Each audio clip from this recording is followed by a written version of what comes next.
దివ్యవాణి TV ప్రేక్షకులందరికీ శుభోదయం.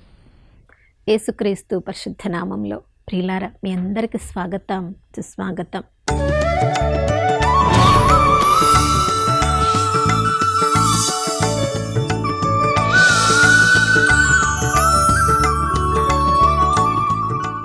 గడిచిన కాలమంతా తన యొక్క ప్రేమనంతా మన మీద కుమ్మరించి ఈ రోజు వరకు మనల్ని సజీవుల లెక్కలో ఉంచిన ఆ త్రియేక దేవునికి పూర్ణ హృదయంతో, పూర్ణ ఆత్మతో, పూర్ణ శక్తితో వందనాలు తెలియచేద్దాం.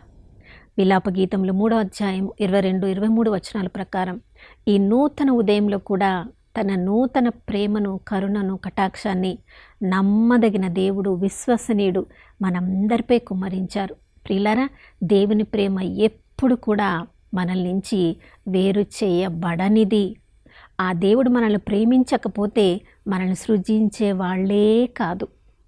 మనల్ని ప్రేమించారు కాబట్టే తన ఆత్మను మనలో ఊది ఈ లోకంలో తన బిడ్డలుగా, తన పరిచారకులుగా, తన యొక్క నామంలో మనము దేవుని ప్రేమను అందరికీ పంచాలని ఈ లోకంలో ఒక గొప్ప ఉద్దేశంతో మనల్ని పంపించారు.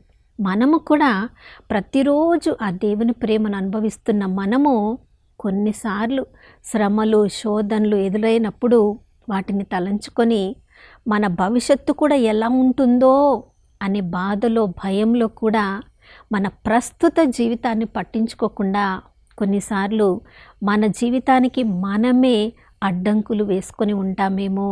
చూడండి, మనం ప్రతి ఒక్కరి జీవితంలో గతం ఉంటుంది, ప్రస్తుత జీవితము, మన భవిష్యత్తును గూర్చిన కలలు ఉంటాయి.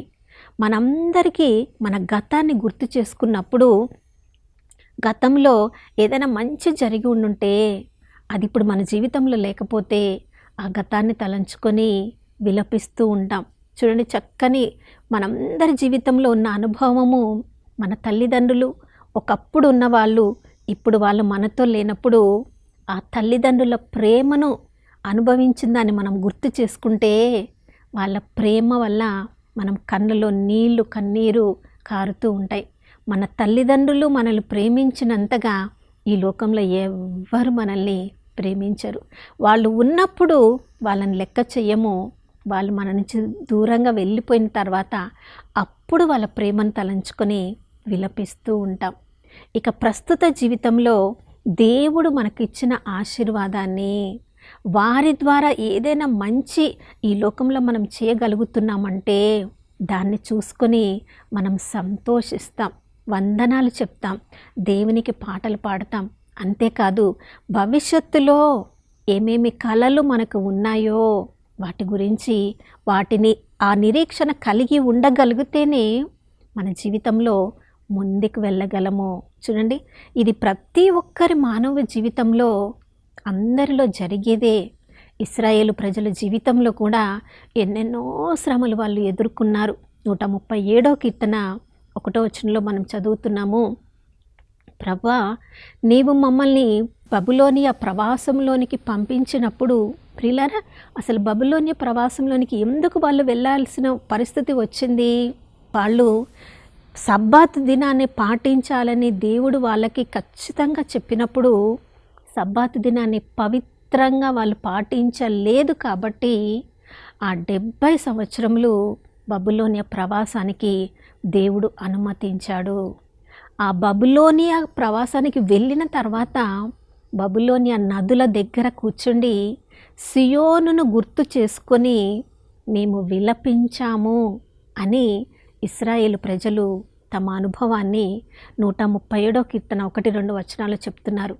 తమ తంత్రి వాద్యములను వాదించే ఆ వాయిద్యములను నిరవంజి చెట్లకి తగిలించి వాటిని చూసుకొని వాళ్ళు విలపించారంట. ఎందుకు? ఇప్పుడు వాళ్ళకి స్వతంత్రత లేదు, ఇప్పుడు సియోనులో లేరు, ఇప్పుడు సియోను దేవాలయానికి వెళ్ళలేరు, ఆ దేవుని, నిజమైన దేవుని పూజించలేరు, ఆ దేవుని యొక్క పండుగలను వాళ్ళు జరుపుకోలేరు.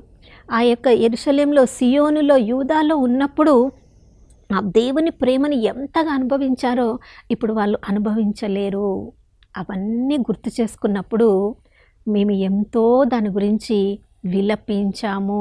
అయ్యో, ఇంతగా మమ్మల్ని ప్రేమించిన ఆ బబులోనియా ఐగుప్తు దాసత్వం నుంచి మమ్మల్ని విడిపించి తీసుకొని వచ్చిన దేవుణ్ణి మేము ఎందుకు వేరు చేసుకున్నామని ప్రియులారా వాళ్ళు విలపిస్తూ ఉన్నప్పుడు ఇక ప్రస్తుత జీవితము ఎప్పుడు అయిపోతుందో, తిరిగి మేము ఎప్పుడు యూదా ప్రాంతానికి వెళ్ళుతామో అని వాళ్ళు ఎదురు చూస్తూ ఉన్నప్పుడు 3-4 వచనాల్లో మనం చదువుతున్నాం.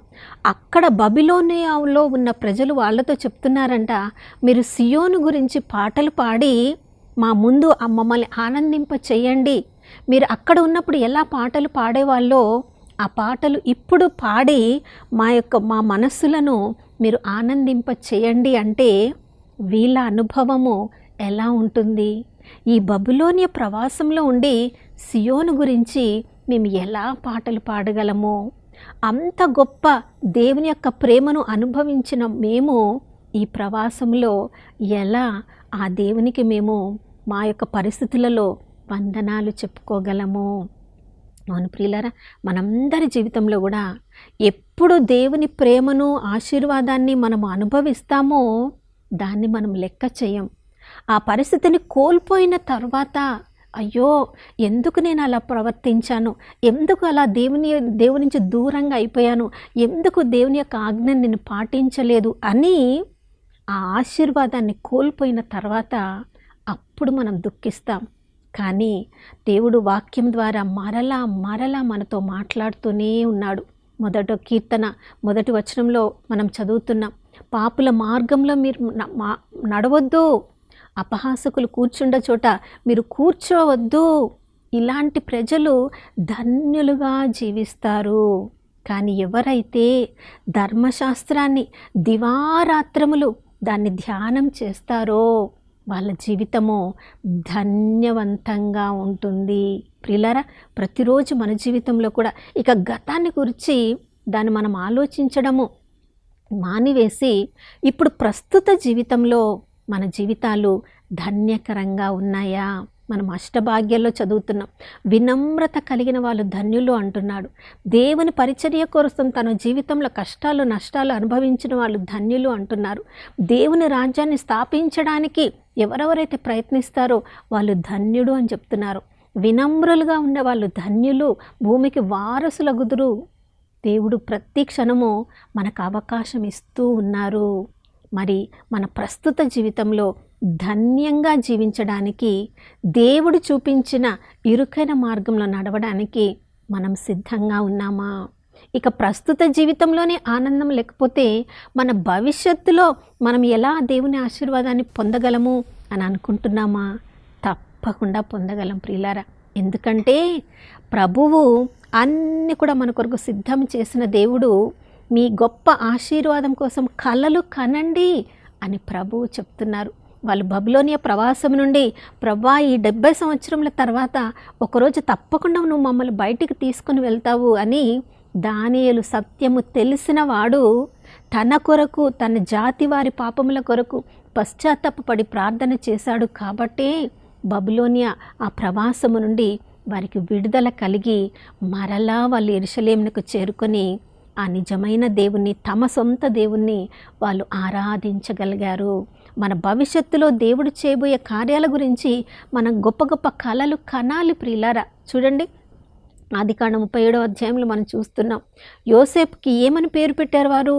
ఇదిగో కలలు కనువాడు వస్తున్నాడు అని. నిజంగా దేవుడు తనకిచ్చిన కలల్ని తను సొంతం చేసుకున్నాడు. తను మాత్రమే ఆ కళల గురించి తెలిసిన తర్వాత నేను ఈ కళ ఎవరికైనా చెప్తే ఏమన్నా అంటారేమని భయపడ్డా? ఏ భయము పిరికితనం లేకుండా తన తండ్రికి చెప్పాడు. తనను ద్వేషించే వాళ్ళని సరే తన అన్నలకు చెప్పుకున్నాడు. వాళ్ళు కళలు విన్న తర్వాత ఇంకా ఎక్కువ ద్వేషించారు, అసూయపడ్డారు. అయినప్పటికీ కూడా దేవుడు తనకిచ్చిన కళల మీద తన నిరీక్షణను పెట్టాడు. కాబట్టే చూడండి, ఐగుప్తులో అంత ఉన్నత అధికారిగా ఉన్నప్పుడు నిజంగా తన తండ్రి, తన యొక్క అన్నలు వచ్చి అతనికి సాష్టాంగ నమస్కారం చేశారు. ప్రియులారా, దేవుని ఆత్మ ద్వారా మనం పొందిన కలలు దాని మీద దృష్టిని పెట్టి మనం దేవునికి వందనాలు చెప్తే వాటిని దేవుడు తప్పకుండా రుజువు చేస్తారు. ఈరోజు వాక్యం ద్వారా దేవుడు నీతో మాట్లాడుతున్నప్పుడు ఏ ఏ కళల్ని, ఏ ఏ బాధ్యతల్ని దేవుడు నీకు ఇచ్చారో, భవిష్యత్తులో నీ ద్వారా దేవుడు ఏమేమి చేయాలనుకుంటున్నారో వాటి మీద మన దృష్టిని పెట్టి మన నిరీక్షణను కోల్పోకుండా మన భవిష్యత్తు జీవితం కోసం దేవునికి వందనాలు చెప్దాం.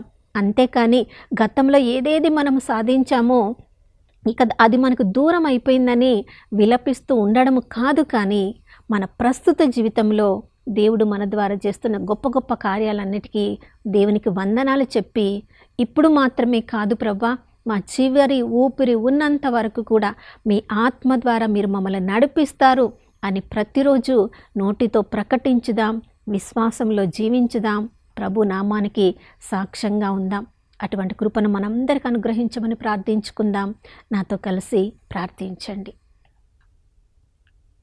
పరిశుద్ధమైన దేవానికి స్తోత్రములు తండ్రి. యోవేలు ప్రవక్త ద్వారా మీరు చెప్పారు ప్రభా, అంత్య దినములలో నా ఆత్మను నేను అందరి మీద కుమ్మరిస్తానన్నావు తండ్రి, నాకు స్తోత్రం. మీ వృద్ధులు కలలు కంటారన్నావు తండ్రి, నీకు స్తోత్రం. మీ యువకులు దర్శనములు చూస్తారన్నావు ప్రభా, నీకు స్తోత్రం. మీ కుమారులు కుమార్తెలు ప్రవచనములు చెప్తారన్నావు అయ్యా, నీకు స్తోత్రం. అయ్యా, మా ఈ లోక జీవితము, మా శారీరక జీవితం మీద మాత్రమే మా దృష్టిని పెట్టకుండా ఆత్మశక్తిని పొందిన మేము అయ్యా నీ పరిచర్యలో మేము గొప్పగా వాడబడడానికి అయ్యా ప్రవక్తలుగా, అపోస్తలుగా, బోధకులుగా, దర్శనములు పొందే వాళ్ళలాగా మేమందరం తీర్చిదిద్దుబడడానికి, నీ సువార్తను ప్రపంచం అంతటా చాటి చెప్పే వాళ్ళలాగా మమ్మల్ని అందరినీ వాడుకోమని మొట్టమొదటిగా మా కుటుంబాలలో, మా వ్యక్తిగత జీవితాల్లో ప్రభా సువార్తలో జీవించడానికి కృపను అనుగ్రహించమని యేసయ్య పరిశుద్ధ నామంలో అడిగి వేడుకొనిచున్నాము తండ్రి, ఆమేన్.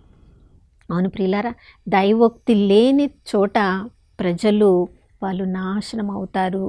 ఎక్కడెక్కడైతే దేవుని దర్శనం లేదో, దేవుని గురించిన కలలు కనడం లేదో ఆ ప్రజలకి దిశానిర్దేశం ఉండదు. కానీ పరిశుద్ధాత్మ శక్తి ద్వారా ప్రతిరోజు ప్రభు మనకిచ్చిన కలల్ని, దర్శనాలని దృఢపరుచుకుందాం, వాటిని మన జీవితంలో సార్థకం చేసుకుందాం. మరొక నూతన శుభోదయంలో మనం అందరం కలుసుకునే వరకు దివ్యవాణి టీవీని వీక్షిస్తూ ఉందాం. ఇమ్మానుయేలు, ప్రభు మనతో ఉన్నారు.